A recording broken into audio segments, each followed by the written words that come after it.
नमस्कार, आप सभी का एक बार फिर से the world sky weather channel पर स्वागत है।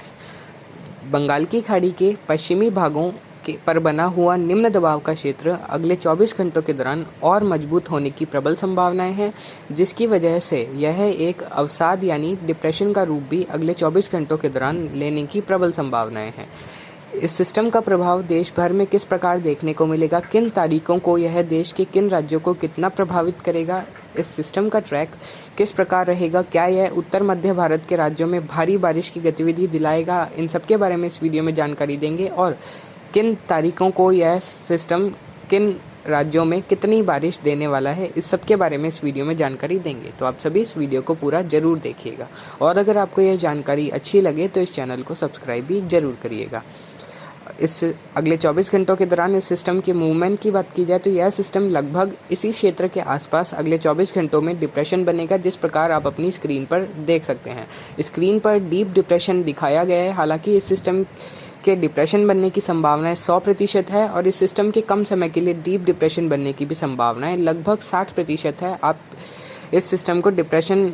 तक जाने के लिए पूरी अनुकूल परिस्थितियां दिखाई दे रही है और डीप डिप्रेशन तक भी यह सिस्टम जा सकता है। हालांकि इसके फर्दर इंटेंसिफिकेशन होने के चांसेस कम है और यह सिस्टम मूवमेंट करेगा अगले 24 घंटों के बाद और लगभग यह सिस्टम 31 अगस्त की रात्रि के आसपास से लगाकर 1 सितंबर की दोपहर के मध्य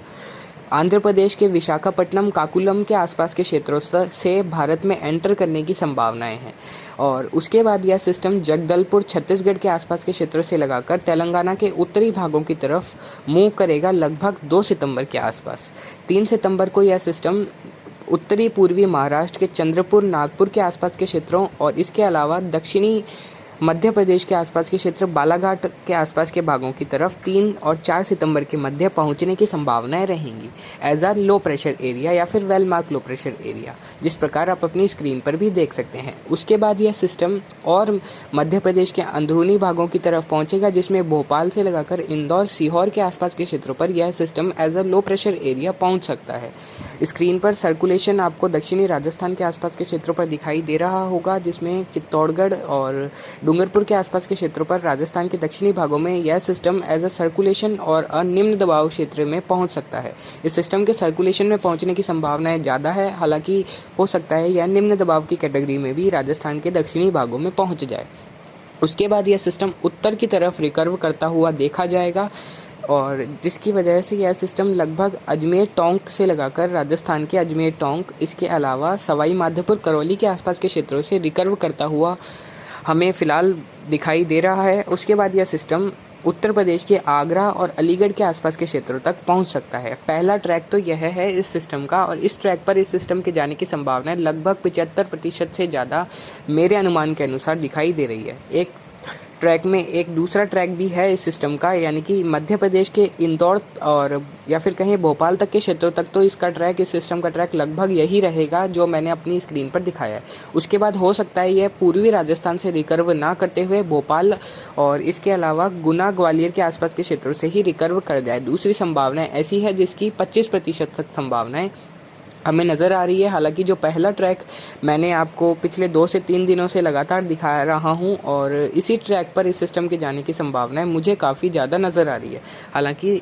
यह नेचर है, इसमें थोड़ा बहुत बदलाव भी हो सकता है, लेकिन जो भी ज़्यादा संभावनाएं होती है वही आपको दिखाते हैं और पिछले 2 से 3 दिनों से लगातार इसी ट्रैक को आपको आपकी स्क्रीन पर दिखाया जा रहा है। और अब इस सिस्टम से बारिश की बात की जाए तो अगले 24 घंटों के दौरान ओडिशा और आंध्र प्रदेश के क्षेत्र में भारी बारिश की गतिविधियों में बढ़ोतरी होने की प्रबल संभावनाएं हैं और ओडिशा के दक्षिणी क्षेत्रों में भारी से अति भारी बारिश इस सिस्टम की वजह से अगले 24 से 36 घंटों के दौरान होने की संभावनाएं हैं। जैसे जैसे यह सिस्टम 1 सितंबर और 2 सितंबर के मध्य भारत में एंटर करेगा, उस दौरान छत्तीसगढ़ के मध्य से लगाकर दक्षिणी क्षेत्र तेलंगाना के संपूर्ण क्षेत्रों में भारी से अति भारी बारिश होने की संभावनाएं हैं। तेलंगाना के कई इलाके ऐसे हो सकते हैं जहां अत्यंत भारी बारिश 200 मिलीमीटर से भी अधिक बारिश 2 और 3 सितंबर के मध्य के समय में देखने को मिल सकती है। ठीक उसी दौरान आंध्र प्रदेश के उत्तरी भागों में विशाखापट्टनम, श्रीकाकुलम, विगास और आसपास के क्षेत्र में भी बहुत भारी बारिश होने की संभावनाएं हैं। इस सिस्टम का प्रभाव इन राज्यों पर ऐसा देखने को मिलेगा। उसके बाद जब यह सिस्टम तेलंगाना के उत्तरी क्षेत्रों और दक्षिणी छत्तीसगढ़ से आगे मूव करेगा, यानी कि चंद्रपुर, गढ़चिरौली, नागपुर और आसपास के क्षेत्र जो कि महाराष्ट्र के इलाके, तो इन क्षेत्रों में भी भारी से अति भारी बारिश का दौर बढ़ने की संभावनाएं लगभग 2 सितंबर की रात्रि से 4 सितंबर के मध्य के समय में रहेगी। और 3 सितंबर और 4 सितंबर के मध्य प्रदेश के बालाघाट, होशंगाबाद, जबलपुर और दक्षिणी मध्य प्रदेश के क्षेत्र में भी भारी बारिश होने की संभावनाएं हैं। उसके बाद जब यह सिस्टम 4 और 5 सितंबर के मध्य प्रदेश के मध्य से लगाकर पश्चिमी भागों की तरफ अगर पहुंचता है, तो इस सिस्टम के प्रभाव से इंदौर, रतलाम, खंडवा, खरगोन, मंदसौर और आसपास के इलाकों में भी भारी से बहुत भारी बारिश होने की संभावनाएं 3 से 5 सितंबर के मध्य रहेगी। ठीक उसी दौरान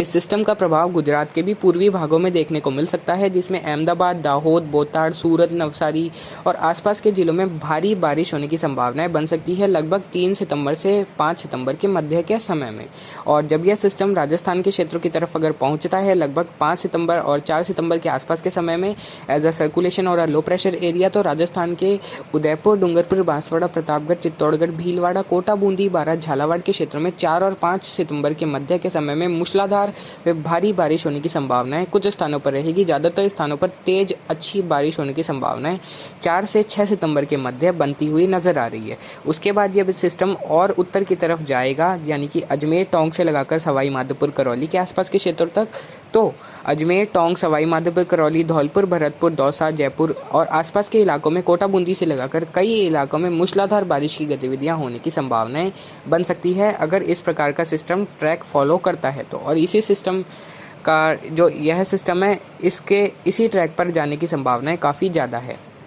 और इस सिस्टम का प्रभाव राजस्थान के पश्चिमी भागों के मध्य इलाकों में, यानी कि नागौर, डीडवाना, कुचामन, सीकर, झुंझुनू, पाली, जालोर और आसपास के क्षेत्रों में भी अच्छी बारिश के रूप में 4 से 7 सितंबर के मध्य के समय में देखने को मिल सकता है। उसके बाद यह सिस्टम आगरा, अलीगढ़ और ग्वालियर, शिवपुरी, श्योपुर के मध्य के इलाकों से जब आगे बढ़ेगा, तो ग्वालियर, शिवपुरी, श्योपुर, सागर, सतना, पन्ना, रीवा, छतरपुर यानी कि मध्य प्रदेश के उत्तरी और उत्तर पूर्वी क्षेत्रों में भी मूसलाधार बारिश की गतिविधियों में बढ़ोतरी हो सकती है सितंबर के दूसरे सप्ताह के शुरुआती दिनों और प्रथम सप्ताह के अंतिम दिनों से, यानी कि लगभग 5-6 सितंबर से 8-9 सितंबर के मध्य। और उत्तर प्रदेश और हरियाणा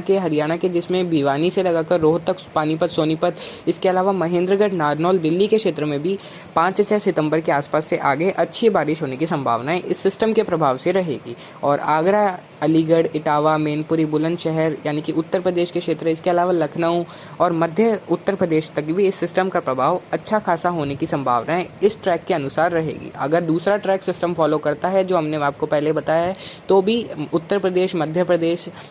राजस्थान और आसपास के क्षेत्रों में, वहीं तेलंगाना, आंध्र प्रदेश, छत्तीसगढ़, ओडिशा और महाराष्ट्र के क्षेत्रों में तो अत्यंत भारी बारिश होने की संभावनाएं पूरी प्रबल है और इसमें कोई भी बदलाव नहीं देखा जाएगा। और इसी दौरान वेस्टर्न डिस्टर्बेंस भी आ सकता है उत्तर भारत में, जो कि इंटरैक्ट कर सकता है लगभग सितंबर के दूसरे सप्ताह के अंतिम दिनों में इस सिस्टम के साथ, जिसकी वजह से जम्मू कश्मीर, हिमाचल प्रदेश और उत्तराखंड के भी कई इलाकों में अच्छी बारिश उस दौरान देखने को मिल सकती है। वहीं पंजाब के तराई वाले इलाके और हरियाणा के तराई वाले इलाकों में भारी से अति भारी वर्षा का दौर लगभग सितंबर के दूसरे सप्ताह के शुरुआती दिनों के आसपास होने की संभावनाएं बन सकती है अगर उस दौरान WD इस सिस्टम के साथ इंटरैक्ट करता है तो। और इस सिस्टम का प्रभाव बिहार, झारखंड में कोई बड़े पैमाने पर होने की संभावनाएं नहीं है। हालांकि कुछ स्थानों पर बिहार, झारखंड में भी इस सिस्टम के प्रभाव से बारिश की गतिविधियां देखने को मिल सकती है। हालांकि जो सितंबर का दूसरा और तीसरा सप्ताह दिखाई दे रहा है,